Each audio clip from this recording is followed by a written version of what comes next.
It's less than I think he should have gotten, but I expected it. I was forewarned. There was reasoning behind that, and I understand the reasoning as well. At the end of the day, he is serving time. And I just hope that every dealer out there gets that message that you will be held accountable for the death of anybody that you sell heroin to. And this whole thing is not bringing my son back. Nothing will. However, my quest to fight for this indictment and everything that followed was pretty much to keep my son's name alive, because he shouldn't have died. So it was my intent to hope that he did not die in vain, and to do that was to bring justice, as well as hoping from the outcome of this case, I'm hoping that those dealers out there choose a different career path, and perhaps by doing that, we save other kids and we save a lot of parents a lot of heartache that no parent should have to go through.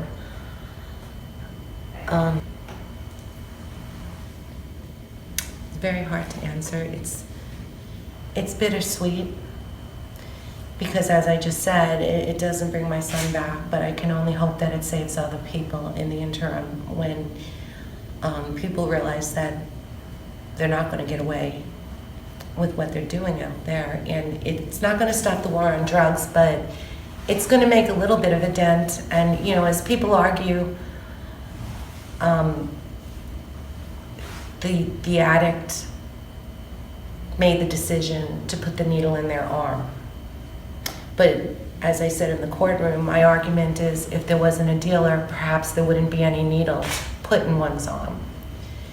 So with that said, even if this just changes one child's and one parent's heartache, then it was worth it in the end. And as hard as it was to fight the fight, as well as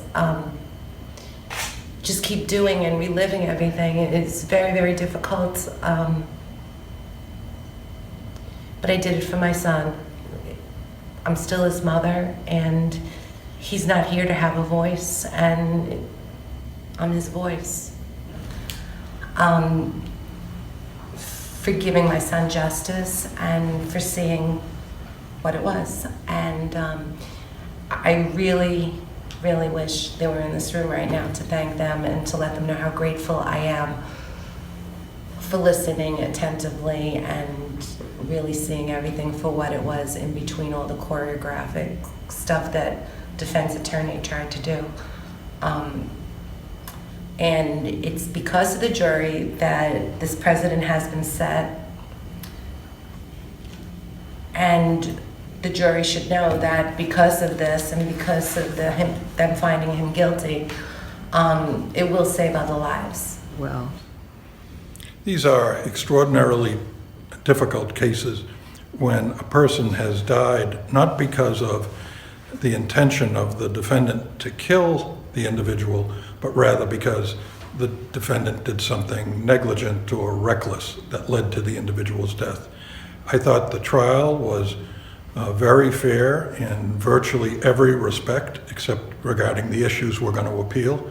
I also thought the sentence was very thoughtful. Judge Agostini considered all the relevant factors and I think came up with a very fair sentence.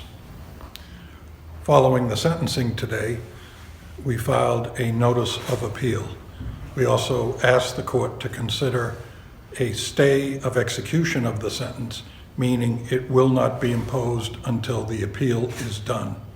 The judge is considering that motion and has allowed my client to remain on bail until June 16, when he will decide. It's not a case of drug distribution, but rather joint personal use of heroin by both Eric and Jesse. The second issue is whether the evidence was sufficient to support a conviction of manslaughter. In all of the previous Massachusetts cases, the courts have pointed to aggravating factors such as extremely potent heroin, or supplying additional drugs, or knowing that the person couldn't handle heroin. This is a unique case where the only thing done was providing heroin. That would make it a crime alone of manslaughter if the person dies. We're challenging that view.